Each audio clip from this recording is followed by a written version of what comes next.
Welcome to a presidential campaign unlike any other. The campaign trail versus the courtroom dynamic that has really come to define this race was on full display today. President Biden is in Michigan meeting with voters, and Vice President Kamala Harris made a first-of-its-kind visit to a Minnesota reproductive health clinic that performs abortion services. Here's some of what she had to say.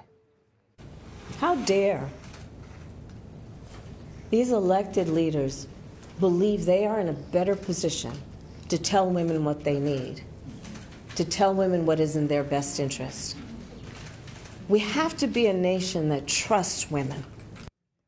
But former President Trump isn't on the campaign trail today. Instead, this morning, he arrived in court for one of his many lingering legal cases. We'll go to Florida in a moment, but first we begin with Aaron Navarro, who is following the president in Michigan. Aaron, good to see you there in Michigan. Obviously, a huge, critical battleground state for both the current and former president. And recent polling shows that Biden has really struggled with Arab American voters in the state, especially over his response to the Israel-Hamas war. I know you've done a lot of reporting on this through the primary and now.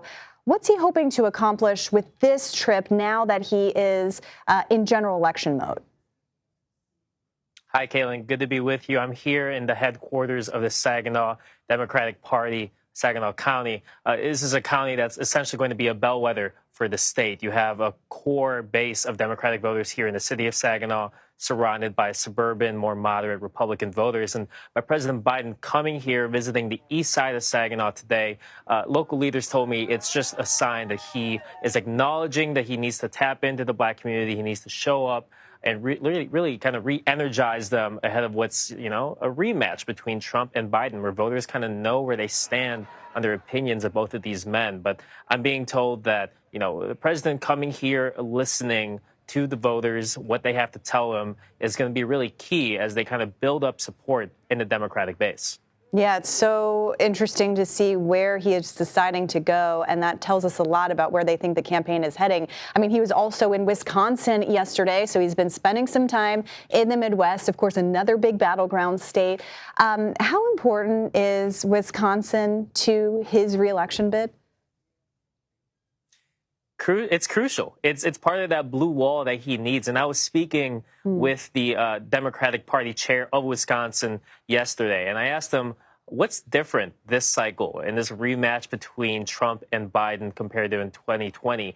And he brought up the Dobbs decision. He thinks that ever since that happened in 2022, that it's galvanized Democrats, not just in urban or suburban areas, but even those in the rural areas. And we're going to see, especially in Wisconsin, they have 44 field offices, the Biden campaign and the state Democratic Party there, signaling they're not just looking to compete in the suburban areas that they need, but in the rural areas where they need to kind of tampen down any Republican lead and juice up the numbers so that they can win in the state. But he told me it's a 50-50 state in Wisconsin, and they're expecting it to be 50.3% at most for Biden this November. So they're expecting it to be close. The campaign is really blanketing the Midwest this week because you have Kamala Harris, the vice president, of course, in Minnesota today. They're really leaning into abortion access as a key focal point of this campaign. She was the first sitting vice president to visit an abortion provider. What more can you tell us about this trip? I mean, it seems pretty consequential and tells us a lot about where they think this campaign is heading. Kind of the first of its kind, and they're using it as a real key contrast issue with former President Trump, Biden's presumptive nominee, of course, in November. Vice President Harris referred to him as the architect of a health crisis, and she used that word crisis a lot to kind of address some of the other states, thinking Texas and other Republican-led states that have restricted abortion since the Dobbs decision. But it's a key issue for the Democratic Party that they think will appeal to young voters. And the subtext being, a week or so ago in Minnesota, you had a similar uncommitted movement that won 11 delegates, signaling that progressives and younger voters do feel anger towards how President Biden has handled Gaza. But from talking to the state party chair there, he says that issues like abortion and democracy will still galvanize these voters to come out this November. Yeah, candidates do not go anywhere by accident. Aaron Navarro, who's earning those frequent flyer miles all over the country for us, thank you so much for your reporting. Let's go now to Katrina Kaufman, who is in Fort Pierce, Florida. Katrina, good to see you. So former President Trump was back in court today for this case regarding how he handled classified materials. What happened today?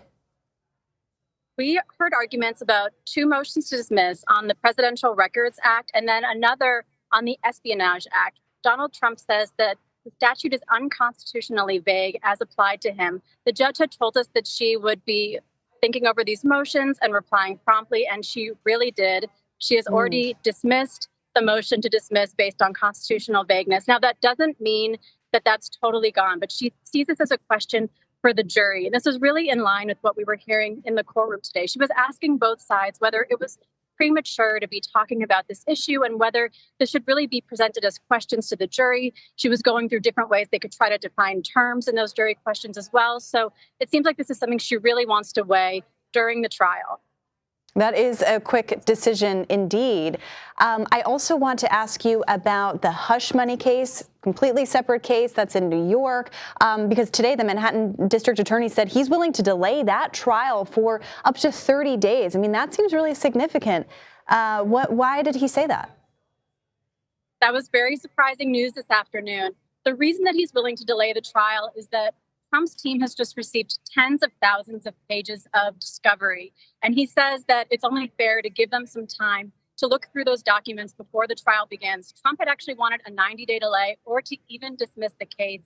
Bragg says that he is not opposed to a up to 30-day adjournment. But just to remind people, that would actually push this trial to when the Supreme Court arguments are for Trump's immunity appeal before the Supreme Court. Yeah, that's exactly what I was thinking about, Katrina. Yeah, and the judge will still have to make a determination on this. As of now, the trial still stands starting on March 25th. Okay, we will definitely keep an eye on that and all of these cases that you are following for us. Katrina Kaufman, thank you. Thank you.